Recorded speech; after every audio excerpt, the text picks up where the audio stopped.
देखिए कुछ कुछ आपका इसके अंदर में सेल है टेस्टिस में, उसके बारे में हम लोग जानेंगे। इसमें देखिए सर्टोली सेल है, एक लीडिंग सेल भी है। सर्टोली सेल पहले देखेंगे, जिसका फंक्शन और डेवलपमेंट ऑफ स्पर्म। स्पर्म को ये स्पर्म मैच्योरेशन में न्यूट्रिशन देने का काम करता है। सर्टोली सेल फंक्शन इसका है।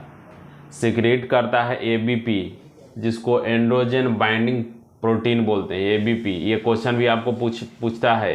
हालांकि ये एबीपी वाला पूछा हुआ क्वेश्चन आपका क्वेश्चन बैंक नीट में है। तो development of sperm, nutrition of sperm, secretion करता है एबीपी, इनहिबिट करता है एफएसएच, और ये एएमएफ का भी सिक्रीशन करता है, और स्पर्म मैच्योरेटिंग फैक्टर को भी ये सिक्रीट करने का काम करता है सर्टोली सेल।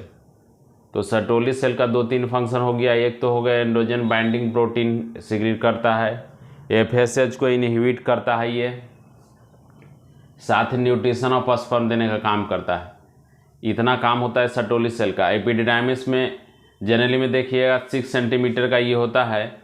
ये बहुत ज़्यादा कोलाइड होता है, ये बहुत ही स्पेरिकल शेप का रहता है, और बहुत ही कोलाइड टाइप का रहता है। ये वो पूरा घुमेदार इस तरह से रचना होता है इसका। फंक्शन में ये क्या करता है, इसका काम होता है storage function, maturation of sperm and phagocytic. ये जो है फैगोसाइटोसिस करने का भी काम करता है। ये है एपिडिडाइमिस। भास डिफरेंशिया 40 सेंटीमीटर का होता है, जो कि कॉर्डा एपिडिडाइमिस से शुरू होता है। ओपन इजैकुलेटरी डक्ट, ये इजैकुलेटरी डक्ट में ओपन करता है। ये क्या करता है, storage and transport of sperm. Storage and transport of sperm करने का काम भी आपका यही करता है, भास डिफरेंशिया। अगर हम यूरेथ्रा देखेंगे तो मेल में 20 सेंटीमीटर होता है, जबकि फीमेल में 4 ही सेंटीमीटर होता है, इसलिए डिफरेंस होता है।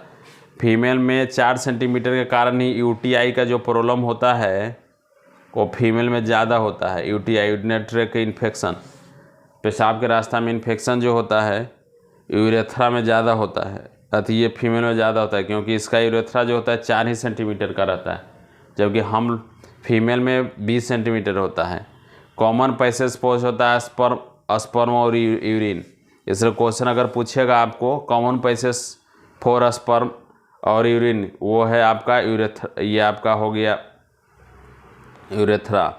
इसलिए ये सब चीज़ को याद रखना है कि भास डिफरेंस क्या होता है, एपिडिडाइमिस क्या होता है, और आपका सर्टोली सेल क्या है। एक लीडिंग सेल भी इसमें आएगा। देखिए कुछ ऐसे जो एसेसरी डक्ट है, इसे भी क्वेश्चन पूछा जाता है एसेसरी डक्ट से, जैसे कि सेमिनल वेसाइकिल। ये 1 पेयर होता है। आपको पेयर में भी क्वेश्चन बहुत सारा पूछता है। डक्ट में प्रोस्टेट ग्लैंड रहता है आपका सिंगल, बल्बोयूरेथ्रल ग्लैंड जिसको कि कॉपर्स ग्लैंड भी बोलते हैं, ये 1 पेयर। तो सेमिनल वेसाइकिल और ये बल्बोयूरेथ्रल जिसको कॉपर्स ग्लैंड भी बोलते हैं, 1 पेयर होता है। इसलिए पेयर में आपको पूछेगा एसेसरी डक्ट, तो सेमिनल वेसाइकिल और बल्बोयूरेथ्रल ग्लैंड, ये दोनों पेयर में होता है। इसलिए इतना जो फंक्शन हम लोग देखे, ये सर्टोली सेल क्या होता है, development of sperm, nutrition of sperm, उसके बाद secrete of ABP, androgen binding protein, साथ में इनहिबिट करता है एफएसएच को, एएमएफ भी